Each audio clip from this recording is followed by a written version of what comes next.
खरं म्हणजे हे पाहता संभाजीराजांची नजर फिरली. पाहतो तर काय, आजपर्यंत ऐकलं होतं की नद्या समुद्राला येऊन मिळतात, पण इथं त्या मुकर्रब खानाच्या सेना समुद्रानं त्या नावडी नदीला वेढा टाकला होता. आणि मध्ये होते आपले संभाजी कवी कलाश. कवी कलाश हा त्यांचा अतिशय जवळचा मित्र आहे. आणि मुकर्रब खानानं आदेश केला, खिच न उस तलवार संभाकी. पण जवळ जायचं हिंमत कोणाची होईना.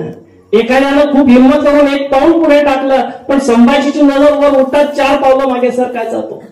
नाही हिंमत झाली, पण शेवटी दोरखंड फेकले आणि संभाजीराजांना पकडण्यात आलं.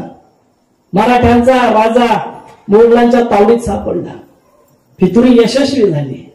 मराठ्यांचा मुकुटपणी मोगलांच्या पायात पडला, पण तरीही मस्तक ताटत होता, हृदय ती छाती तशीच. आणि मुकर्रब खान आपल्या सेना सामना सांगतोय कि जितनी जल्द हो सके उतनी जल्द हमें जाना है यहाँ से. अगर पता चला उन मराठों को तो यही कबर बना डालेंगे अपनी. आणि तुम्हाला ऐकून आश्चर्य वाटेल मित्रांनो, संभाजीराजांना जिथे पकडण्यात आलं ते संगमेश्वर आणि जिथून नेण्यात आलं ते बहादूरगड, हे अंतर 1000 किलोमीटर पेक्षा जास्त आहे. आजही बसने जायचं म्हटलं तर 2 दिवस लागतात. पण मुकर्रब खानानं संभाजीराजांना घेऊन हे अंतर अवघ्या 4.5 दिवसात पूर्ण केलंय. कुत्र मागे लागल्यासारखा पळत होता तो. पण दुर्दैव महाराष्ट्राचं, इथल्या गडतोटां शेजारून महाराजांना नेण्यात जात होतं, पण त्या गडावरती उभ्या असलेल्या धारकऱ्याला माहिती नव्हतं की माझा राजा कैद झालाय. इथल्या गावाच्या वेशीवरनं संभाजीराजांना नेलं जात होतं, पण गावातल्या गावकऱ्याला आणि वारकऱ्याला माहिती नव्हतं की माझा राजा कैद झालाय. आणि जेव्हा हे माहिती पडलं तोपर्यंत फार उशीर झाला होता. संभाजीराजांना बहादूर गडावर नेण्यात आलं होतं. आणि ही बातमी सांगायला औरंगजेबाकडे एक हेर आनंदाने गेला आणि म्हणाला, हुजूर बड़ी खुशी की खबर है हुजूर, उस संभा को गिरफ्तार कर दिया गया. आणि आलेल्या हेरला औरंगजेब विचारत होता, क्या बघते हो, पीके तो नहीं आए? नहीं हुजूर, सच में संभा गिरफ्तार हो गया. आणि औरंगजेबाला हे ऐकून खूप आनंद झाला. या अल्लाह तेरी मेहरबानी असं म्हणून त्यानं परमेश्वराचे आभार मानले. आणि औरंगजेब म्हणतोय की लाया जाए उसे शान शौकत से, पहना जाए उस संभा को तख्ता खुला. तख्ता खुला होय ही एक प्रकारची भिंत आहे. आजपर्यंत त्या संभाजीनं मराठी साम्राज्य आपल्या खांद्यावर लिहिलं असेल, आता त्याच्या खांद्यावर तख्ता खुला ठेवा. आजपर्यंत त्या संभाजीनं उंची राजवस्त्र घातले असतील, आता त्याला विदूषकी झबली घाला. आजपर्यंत त्यानं मराठ्यांचा राजमुकुट आपल्या कपाळावर डोक्यावर रातरानं मिरवला असेल, आता त्याच्या डोक्यावर विदूषकी टोपी ठेवा. आजपर्यंत सोन्याचे चांदीचे हिऱ्याचे दागिने घालून तो फिरला असेल, आता त्याच्या अंगा खांद्यावर काटेरी साखळदंडाने त्याला बांधा. आजपर्यंत तो हत्तीवर घोड्यावर फिरला असेल, आता त्याला उंटावर बांधा. आजपर्यंत तो आल्यावर विजयाचे नगारे वाजले असतील, आता ढोल ताशे वाजवायला सुरुवात करा आणि कळू द्या तमाम महाराष्ट्राला की तुमचा संभाजी आमच्या औरंगजेबानं कैद केलाय. आणि औरंगजेबाच्या बरोबर निघाली दिंड.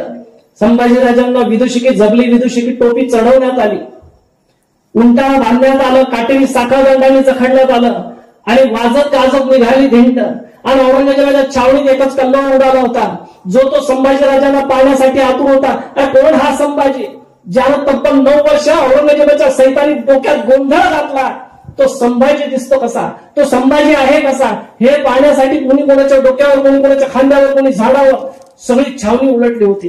आणि संभाजीराजांची धिंड सुरू झाली. कुठून तरी भिरभरत येणारा एक दगड यायचा, माझ्या संभाजीराजांच्या कपाळावर लागायचा, खचकन खोच पडायची, भळभाळ रक्त व्हायचं. कोणीतरी यायचं, त्या उंटाची शेपटी पेरगायचं, उंटा थया नाचायचा, अंगावरचे काटेरी साखळदंड टोचायचे, जागोजागी जखमा करायचे. कोणीतरी यायचं, अंगावर थुंकायचं, कोणीतरी यायचं, शिवी द्यायचं. कुणी सोसलं? विंचवाच्या लवलव करणाऱ्या मागीत काय वेदना सोसल्या त्या माझ्या संभाजीराजांना. रंगेल असते तर शरण गेले असते आणि ऐश्वर्यात जगले असते. 1 इंच जागा ठेवली नव्हती माझ्या संभाजीच्या राजांवर वार करण्याची. शेंदूर लावलेल्या मारुतीसारखे ते दिसत होते.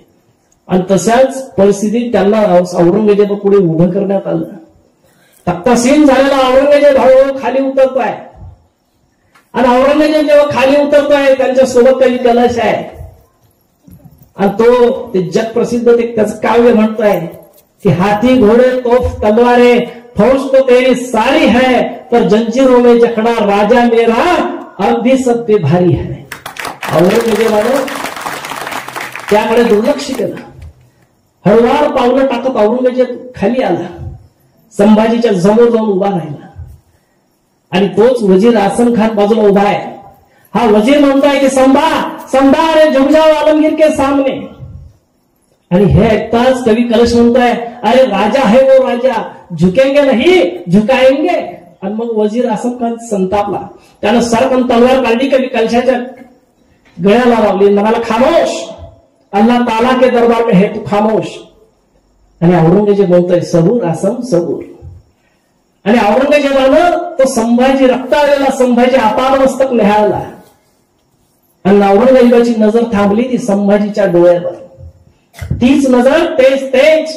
और औरंगजेब म्हणतो 9 बरस का था तब ये मिला था हमें आगरे में. तब हमने पूछा था इससे कि ओए संभा तुम्हें हमारा डर नहीं लगता. तब जवाब दिया था इस संभा ने कि हमें किसी से डर नहीं लगता, हमें किसी से डर नहीं लगता, पर हाँ हमारी वजह से सबको डर लगता है.